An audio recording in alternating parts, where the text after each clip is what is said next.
2024 లేదా 25లో డిగ్రీ లేదా బీటెక్ చదివారా? సాఫ్ట్‌వేర్ జాబ్ కోసం ఎదురు చూస్తున్నారా? అయితే కోడ్ జ్ఞాన్ 100 డేస్ కోర్సులో చేరండి, జాబ్ సాధించండి.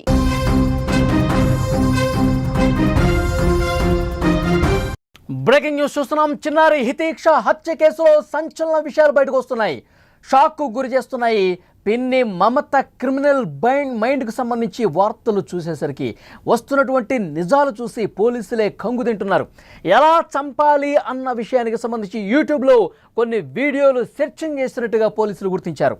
చంపి ఎస్కేప్ అయ్యేందుకు ఏ విధంగా తప్పించుకోవాలి, ఎస్కేప్ ఏ విధంగా కావాలి, వీటికి సంబంధించి కూడా యూట్యూబ్లో కొన్ని వీడియోలు చూసినట్టుగా పోలీసులు గుర్తించారు. కేసులో సీసీ ఫుటేజ్ అలాగే డాగ్ స్క్వాడ్ కీలకంగా వ్యవహరించినటువంటి పరిస్థితుంది. జగిత్యాల జిల్లా కోర్టులోని 5 ఏళ్ల చిన్నారి హితీక్ష హత్య కేసు బయటకు వస్తున్న కొద్దీ ఒక్కొక్క నిజం బయటకు వస్తోంది. హితీక్ష చంపినటువంటి పిన్ని మమత క్రిమినల్ ప్లాన్ చూసి పోలీసులు ఒక్కసారిగా అవాక్కయ్యారు. ఇంత దారుణంగా ఆలోచన చేసిందా? మమత ఈ విధంగా ఫోన్లో వీడియోలు చూసిందా? ఫోన్లో చాలా దారుణమైనటువంటి క్రిమినల్ బ్యాక్డ్రాప్ ఉన్నటువంటి స్టోరీలు చూసిందా? ఇవి చూసి ఇంత దారుణంగా ప్రవర్తించిందా? అన్నీ కూడా పోలీసుల విచారణలో బయటకు వస్తున్నాయి. హితీక్ష తల్లి మీద కోపం, డబ్బులు పోయాయనే బాధ, ఇంట్లో పెత్తనం లేదనే అసూయ, ఇవన్నీ కూడా ఆమెను హితీక్ష చంపేందుకు ప్రేరేపించాయి. ఎప్పటి నుంచో చిన్నారిని చంపాలని మమత ప్లాన్ చేస్తోంది. అందుకోసం యూట్యూబ్లో అన్ని వీడియోలు చూస్తోంది. క్రైమ్ స్టోరీస్ ఎక్కువగా చూసింది. ఎలా చంపాలి, చంపిన తర్వాత ఎలా తప్పించుకోవాలి, ఈ అన్నీ కూడా యూట్యూబ్లో సెర్చ్ చేసినట్టుగా పోలీసులు ఇన్వెస్టిగేషన్లో బయటపడింది. పోలీసులకు దొరకకుండా ఉండేందుకు ఎలా తప్పించుకోవాలి, వీటన్నింటికి సంబంధించినటువంటి సమాచారం కూడా యూట్యూబ్లో చూసినట్టుగా తెలుస్తోంది. అందులో భాగంగానే ఎవరూ లేని పక్క నివాసానికి వెళ్ళి పక్కన ఇంట్లో ఎవరూ లేకపోవడంతో ఇదే సరైన సమయం, ఇదే సరైన సందర్భం, ఈ ఇంట్లో అయితేనే కరెక్ట్ అని చెప్పి తెలివిగా భావించింది. అతి తెలివితో బట్టలు మార్చుకుని హత్య చేసి దుస్తులను కూడా దూరంగా పడవేసినటువంటి పరిస్థితి. పోలీసుల విచారణలో అన్నీ కూడా బయటకు వస్తున్నాయి. పోలీసులు తమదైన స్టైల్లో విచారించగా మొత్తం ఒప్పేసుకుంది. సీన్ టు సీన్ అసలు ఏం జరిగిందో మీకు కొద్ది నిమిషాలు ఎక్స్ప్లెయిన్ చేసే ప్రయత్నం చేస్తా. అసలు ఆ పాపను పక్కింట్లోకి తీసుకెళ్లిన దగ్గర నుంచి పోలీసులు పట్టుకునే వరకు ఏం జరిగిందో ఒక్కసారి మీకు వివరించే ప్రయత్నం చేస్తా. శనివారం సాయంత్రం సరిగ్గా 6 గంటల సమయంలో పాప ఆడుకుంటూ ఉంది. పాప అందరు పిల్లలతో చాలా సరదాగా సంతోషంగా ఆడుకుంటూ ఉంది పాప. ఆ సమయంలో మమత ముందే ఒక ప్లాన్ గీసేసింది. ఎందుకంటే అప్పటికే చాలా కక్ష, పగ, కుటుంబంలో తనకు ప్రాధాన్యత లేకపోవటం, నవీన్కే అందరూ సపోర్ట్ చేయటం, ఒకవైపు నేను ఏదైతే డబ్బులు పెట్టానో, పోగొట్టుకున్నానో బెట్టింగ్స్లో, ఇవన్నీ కూడా ఆమెని మైండ్ని డైవర్ట్ చేసి పారేశాయి. సో నవీన చాలా సంతోషంగా ఉంది, నవీన పిల్లలతో చాలా సంతోషంగా ఉంది, నవీనకి కుటుంబంలో ప్రాధాన్యత దక్కుతుంది, మొత్తం అక్కే చూసుకుంటుంది, నన్ను అసలు ఎవరూ పట్టించుకోవటం లేదు అని ఒక అక్కసు, ఒక అసూయ పెంచుకుంది అక్క పట్ల. వెంటనే ఏం చేసింది? పాపను చంపాలనుకుంది. పాపను చంపితే అప్పుడు అక్క బాధపడుతుంది, అక్క కన్నీళ్లు పెట్టుకుంటుంది. అక్క జీవితంలో ఏదో కోల్పోయానంటూ కొన్ని సంవత్సరాల పాటు బాధతో గడుపుతుంది. ఆ బాధ నాకు కావాలి. అక్క నవీన బాధపడటం, కన్నీళ్లు పెట్టుకోవటం, రోధించటం నేను స్వయంగా చూడాలి అని ఒక సైకో మనస్తత్వంతో ఇంతటి దారుణానికి తెగబడ్డట్టుగా తెలుస్తోంది. ఏం చేసింది? పాప ఆడుకుంటున్న సమయంలో అప్పటికే ముందు ప్లాన్ అనుకుంది. ఒక కత్తి, ఒక కట్టరు కవర్లో పెట్టుకొని ఆ పాపను తీసుకెళ్ళింది, పక్క ఇంట్లోకి తీసుకెళ్ళింది. అప్పటికే ఆ ఇంట్లో ఎవరూ లేరని నిర్ధారించుకుంది. కొన్ని రోజుల పాటు వాళ్ళు రారని చెప్పి నిర్ధారించుకుంది. ఆ నిర్మానుషమైనటువంటి ప్రదేశం, మనుషులు ఎవరూ లేని ఆ ఇంటికి ఆ పాపను తీసుకెళ్ళింది. పాపం ఆ పాపకేం తెలుసు? అభం శుభం తెలియనటువంటి ఒక అమాయకురాలు, 5 సంవత్సరాల చిన్న పాప. పిన్ని ఎక్కడికో తీసుకెళ్తుంది, పక్కింట్లో ఏదన్నా పనుందేమో, తోడుగా నన్ను తీసుకెళ్తుందేమో అని భావించింది ఆ అమాయకపు పాప హితీక్ష. పిన్నితో పాటు చాలా ప్రేమగా వెళ్ళిపోయింది. పిన్ని అనుకుంటూ వెంట నడిచింది, ఆ ఇంట్లోకి వెళ్ళిన తర్వాత తన మనసులో ముందే ఊహించుకున్నటువంటి ఆ క్రైమ్ స్టోరీ యూట్యూబ్ చూసి కొన్ని వీడియోలు, అప్పటికే కొన్ని క్రైమ్కి సంబంధించినటువంటి నేరపూరిత కథనాలు, స్టోరీలన్నీ చూసి మైండ్లో పెట్టుకుంది. కత్తితో అయితేనే ఒక్క దెబ్బతో పొడిచి చంపేయచ్చు అని భావించింది. బాత్రూంలోకి తీసుకెళ్ళిపోయింది. ఆ ఇంట్లోని బాత్రూంలోకి తీసుకెళ్ళి ఒక మూలన కూర్చోపెట్టి గొంతు మీద చెయ్యి వేసి గొంతు పిసికి తర్వాత నోరు పట్టుకొని నోరు కూడా మూసేసి తీసుకొచ్చినటువంటి ఆ కట్టరు కత్తితో గొంతు మీద పొడిచి గొంతుతో కోసి కోసి చంపి చాలా దారుణంగా చంపినటువంటి పరిస్థితి ఉంది.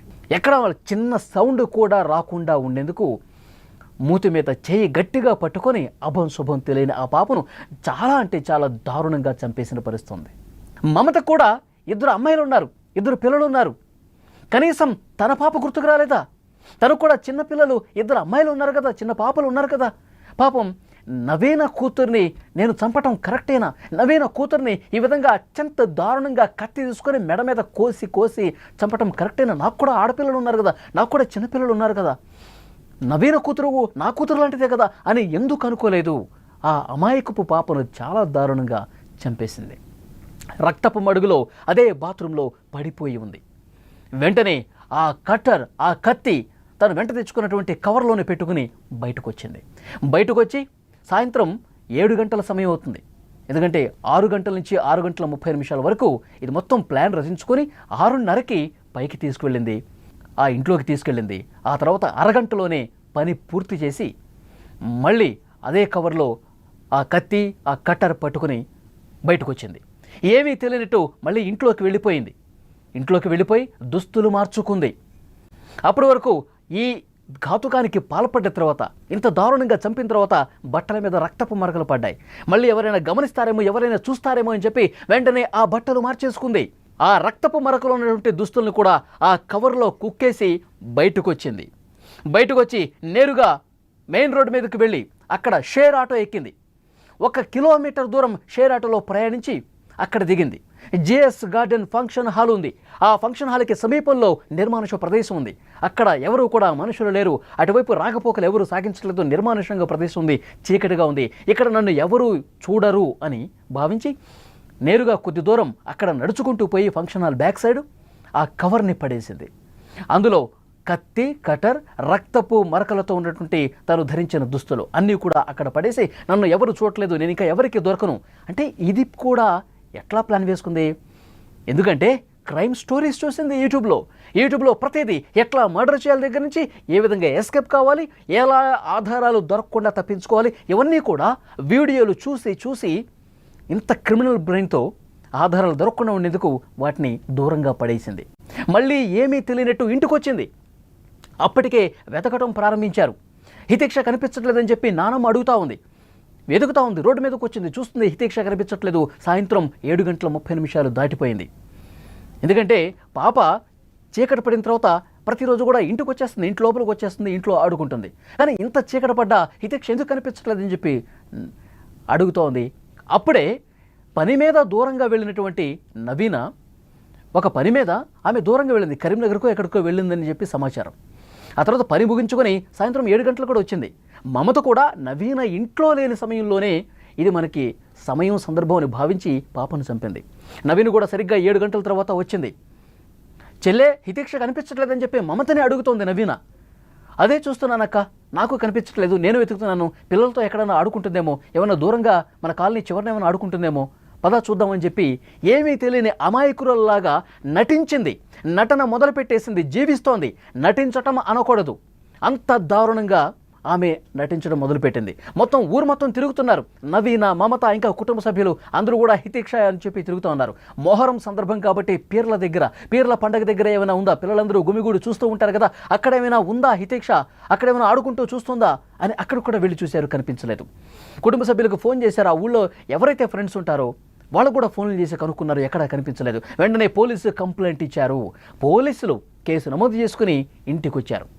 ఇంటికి వచ్చి పూర్తిగా పరిస్థితి చూశారు, వెతకటం మొదలుపెట్టారు. అన్నీ గాలిస్తుంటే పక్కింట్లో బాత్రూంలో పడి ఉన్నటువంటి విషయాన్ని డాగ్ స్క్వాడ్ గుర్తించింది. ఎందుకంటే ఘటనా స్థలం నుంచి పోలీసులు తను తెచ్చుకున్నటువంటి డాగ్ స్క్వాడ్ని అక్కడ సెర్చింగ్ కోసం పంపితే ఎక్కడైతే ఘటన జరిగిందో ఆ ప్లేస్ నుంచి నేరుగా ఆ డాగ్ ఎక్కడ ఆగలేదు, డైరెక్ట్గా మమత, నవీన ఉంటున్నటువంటి ఇంట్లోనే ఆగిపోయింది. ఆ ఇంటి దగ్గరకు వచ్చి ఆగిపోయింది. అంటే రక్తపు వాసనను ఆ డాగ్ పసిగట్టింది, తప్పించుకోలేకపోయింది. పోలీసులకు అనుమానం వచ్చింది. ఎక్కడైతే ఘటనా స్థలం నుంచి ఆ డాగ్ అట్లాగే ఎక్కడ ఆకుండా నడుచుకుంటూ వచ్చి మమత ఇంటి దగ్గరే ఆగిపోయేసరికి పోలీసులు అనుమానం వచ్చింది. కుటుంబ సభ్యులే ఈ ఘాతుకానికి పాల్పడి ఉంటారని చెప్పి ప్రాథమికంగా అనుమానం వ్యక్తం చేశారు. వెంటనే సీసీ ఫుటేజ్ పరిశీలించారు. సీసీ ఫుటేజ్లో చాలా స్పష్టంగా ఉంది, పాప తప్పిపోయినప్పుడు, పాప కనిపించకుండా పోయినప్పుడు 6 గంటల 30 నిమిషాల సమయంలో, తర్వాత 6 గంటల 30 నుంచి 7 గంటల సమయం, ఈ అరగంట వ్యవధిలో 6 సార్లు మమత ఇంటి నుంచి బయటికి రావటం, లోపలికి వెళ్ళటం, బయటికి రావటం, లోపలికి వెళ్ళటం చూసింది. పోలీసులు చూశారు. అనుమానం బలపడింది. కుక్క ఇంటి దగ్గరకు వచ్చి ఆగిపోవటం, ఇంట్లో ఉన్నటువంటి మమత ఆ సమయంలో, సాయంత్రం సమయంలో 6 సార్లు లోపలికి బయటికి రావటం, ఆ తర్వాత డ్రెస్ మార్చుకుని ఒకసారి బయటికి రావటం, ఇవన్నీ గమనించినటువంటి పోలీసులు మమత మీద అనుమానం వ్యక్తం చేశారు. పిన్నే చంపి ఉంటుందని చెప్పి వాళ్ళ అనుమానం బలపడింది. వెంటనే ఆమెని అదుపులోకి తీసుకొని తమదైన స్టైల్లో క్వశ్చన్ చేశారు. 4 తగిలించారు. ముందుగా ఒక గంట సేపు ఏం సమాధానం చెప్పలేదు, గంట సేపు ఏం మాట్లాడలేదు. అంతకుముందు ఎంతగా నటించింది. నవీనితో పాటు కూర్చొని బోరును విలపిస్తోంది, తలగొట్టుకుంటోంది. హితిక్ష, నిన్ను ఎవరు చంపారు? హితిక్ష, మమ్మల్ని దూరంగా వెళ్ళిపోయావు ఎందుకు? ఎవరు ఈ పాపానికి ఒడిగట్టారంటూ తల్లి నవీనతో పాటు, తన అక్క నవీనతో పాటు కూర్చొని రోధిస్తోంది, నాటకాలు ఆడుతుంది. ఆసుపత్రి దగ్గర, ఇంటి దగ్గర జీవించేసిందని చెప్పాలి. పోలీసులు అనుమానం బలపడింది. సీసీ ఫుటేజ్లో చాలా స్పష్టంగా కనిపించింది. పోలీసులు చాలా సీరియస్గా క్వశ్చన్ చేస్తే 4 తగిలిస్తే నిజం ఒప్పుకుంది. ఎస్, నేనే చంపాను హితిక్షను అని. వెంటనే పోలీసులు ఘటనా స్థలం దగ్గర తీసుకొచ్చి సీన్ రీకన్స్ట్రక్షన్ చేశారు. నువ్వు అసలు ఎట్లా తీసుకొచ్చావు, ఏం చేసావు, ఇవన్నీ కూడా చూశారు. ఆ తర్వాత ఫోన్లో కూడా సమాచారం సేకరించారు పోలీసులు. ఆ ఫోన్ చూస్తే కాల్ రికార్డ్ మొత్తం డిలీట్ అయి ఉంది. అలాగే యూట్యూబ్లో గత 4-5 రోజులుగా ఎలాంటి వీడియోలు చూసింది, ఇవి కూడా పోలీసులు కనిపెట్టారు. మొత్తం స్టోరీ మొత్తం బయటకు వచ్చింది. అంటే ఇక్కడ మమతకి ఒక ప్రశ్న వేయాలి. మీకు అందరికీ అతడు సినిమా గుర్తుండే ఉంటుంది. అతడు సినిమాలో ప్రకాష్ రాజ్ ఒక డైలాగ్ చెప్తాడు, శివారెడ్డి, బాజిరెడ్డి చనిపోతే నువ్వు సీఎం అవుతావు, చంపితే నువ్వు హంతకుడు అవుతావు. ఇంత చిన్న లాజిక్ ఎట్లా మిస్ అయిపోయావు? ఇది ప్రకాష్ రాజ్ డైలాగ్. ఇక్కడ కూడా మమత హితేక్ష చనిపోతే నవీన ఏడుస్తుంది, తల్లి కళ్ళు ఏడుస్తుంటే ఆనందించాలని చెప్పి అనుకుంది. కుటుంబంలో తనకు గౌరవ మర్యాదలు దక్కట్లేదు కదా, కుటుంబంలో అధిక ప్రాధాన్యత తనకు లేదు కదా, ఈ రకంగా వాళ్ళని బాధ పెట్టాలి అనుకుంది. మరి హితేక్ష చనిపోతే వాళ్ళు ఏడుస్తుంటే నువ్వు సంతోషపడాలనుకున్నావు, అని హితేక్షను చంపితే నీకు సంతోషం ఎక్కడుంది? నువ్వు హంతకురాలువయ్యావు. పోలీసులు అరెస్ట్ చేశారు, జైల్లో చెప్పకూడదు తినబోతున్నావు. ఇంత చెత్త ఆలోచించి, ఇంత దుర్మార్గంగా ఆలోచించి, ఇంత కిరాతకంగా ప్రవర్తించి నువ్వు జైలు పాలయ్యావు. ఈ చిన్న లాజిక్ మమత ఎట్లా మిస్ అయింది? అంటే కేవలం అసూయ, అక్కసుతో, దారుణమైన ఆలోచనతో యూట్యూబ్ వీడియోలు చూసి హత్య చేసింది, తప్పించుకునే ప్రయత్నం చేసింది. కానీ పోలీసులు దర్యాప్తు చేస్తే ప్రతి ఒక్క క్లూని వదలకుండా పట్టుకొని దర్యాప్తు చేస్తే ఇంటి దొంగ పట్టించింది. ఆ డాగ్ స్క్వాడ్ కీలక పాత్ర పోషించింది. ఆ తర్వాత సీసీ ఫుటేజ్, మార్చుకున్న డ్రెస్సులు ఇవన్నీ కూడా మమతను పట్టించాయి. ఆ తండ్రి పాపం దుబాయ్లో ఉంటారు. తండ్రి, మామ దుబాయ్లో పనిచేసుకుంటూ ఉన్నారు, నెల డబ్బులు పంపిస్తూ ఉన్నారు. కానీ ఇక్కడ మమత మైండ్ సెట్ను గురించి కూడా ఒకసారి ఆలోచించాలి. తను బెట్టింగ్ యాప్స్ వాడి విపరీతంగా డబ్బులు పోగొట్టుకుందంట. బిట్కాయిన్లో కూడా డబ్బులు పెట్టిందట. 30 లక్షల రూపాయల వరకు నష్టం చేసింది, డబ్బుల్ని గుల్ల చేసిందని చెప్పి అప్పటికే కుటుంబ సభ్యులు ఆమె మీద ఆగ్రహం వ్యక్తం చేస్తూ ఉన్నారు. గొడవలు జరుగుతూ ఉన్నాయి. ఇదంతా మనసులో పెట్టుకుంది. నాకు ఇంట్లో వాల్యూ లేదు, నవీననే మీరు బాగా చూసుకుంటున్నారు, నవీనకే ఎక్కువ ప్రాధాన్యత ఇస్తున్నారు, ఇంకా ఎందుకు నేనుండి అని చెప్పి ఇలాంటి అక్కసు, ద్వేషం, అసూయ పెంచుకొని పగతో రగిలిపోయి ఈ విధంగా చిన్న పాపని పొట్టన పెట్టుకున్నటువంటి పరిస్థితి. పాపం దుబాయ్ నుంచి ఈ విషయం తెలిసిన వెంటనే ఆ చిన్న పాప తండ్రి బోరున విలపిస్తూ వచ్చాడు, గుండెలు బాదుకుంటూ రోధిస్తున్నాడు. మమత ఈ విధంగా చేసింది, పిన్నే చిన్న పాపను పొట్టన పెట్టుకుంది. ఇంత బాగా ఇంట్లో ప్రేమగా ఉంటూ కుటుంబ సభ్యులతో మంచిగా నటిస్తూ ఇంత దారుణానికి తెగబడిందా? వాళ్ళు కూడా తీవ్రమైనటువంటి బాధతప్త హృదయంతో తలడిల్లుతున్నారు. కన్నీరు మున్నీరుగా కుటుంబ సభ్యులు వేధిస్తూ ఉన్నారు. నిజంగా మమత ఈ విధంగా ఆలోచిస్తుంది, ఈ విధంగా దారుణానికి పాల్పడుతుంది, కత్తితో పొడిచి చిన్న పాపను చంపేస్తుందని చెప్పి ఆ కాలనీలో ఎవరూ కూడా ఊహించలేదండి. ఎందుకంటే అంత బాగా నటిస్తోంది, ప్రేమను నటిస్తోంది. మనమంతా ఒకటే, మన కుటుంబ సభ్యులు అంతా ఒకటే, మన వాళ్ళు అక్కడ దుబాయ్లో కష్టపడి పనిచేస్తూ ఉన్నారు, మనం ఇక్కడ మంచిగా ఉండాలి. ఇదంతా ప్రతిరోజు కూడా ఒక నటన కనబరుస్తుంది. గుండెల లోపల చాలా ద్వేషంతో రగిలిపోతుంది. పొడిచి చంపాలన్న ద్వేషం ఒక పక్కన పెట్టుకుని ప్రేమగా నటిస్తోంది. ఈ హత్య జరిగిన తర్వాత కూడా ఆమె నటన ఏ విధంగా ఉందో చూస్తే అర్థమవుతుంది. కాబట్టి ప్రతి ఒక్కరూ కూడా ఆలోచించాలి. మన వాళ్ళే కదా అనుకుంటే ఎంతటి దారుణానికి తెగబట్టేటువంటి సందర్భాలు ఈ మధ్య కనిపిస్తున్నాయి. ఈ మధ్యకాలం మనం చాలా చూస్తున్నాం. ప్రేమను నటించి భర్తలను కూడా పీకలు కోసి చంపిస్తున్నటువంటి పరిస్థితి చూడలేదా?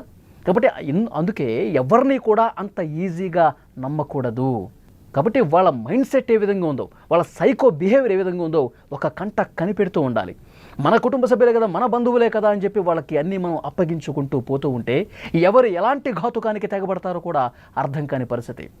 ఇప్పుడు ఈయంత సైకోగా బిహేవ్ చేయడానికి యూట్యూబ్లో క్రైమ్ స్టోరీస్ ఎక్కువగా చూడటం, చూసి ఏ విధంగా హత్య చేయాలి, ఏ విధంగా తప్పించుకోవాలి, ఇవన్నీ కూడా ఆ వీడియోలు చూసే సోషల్ మీడియాను విపరీతంగా ఫాలో అయ్యి ఇంత దారుణానికి తెగబట్టేట్టుగా తెలుస్తుంది. పోలీసులు ఇవన్నీ కూడా విచారణలో బయటపెట్టారు.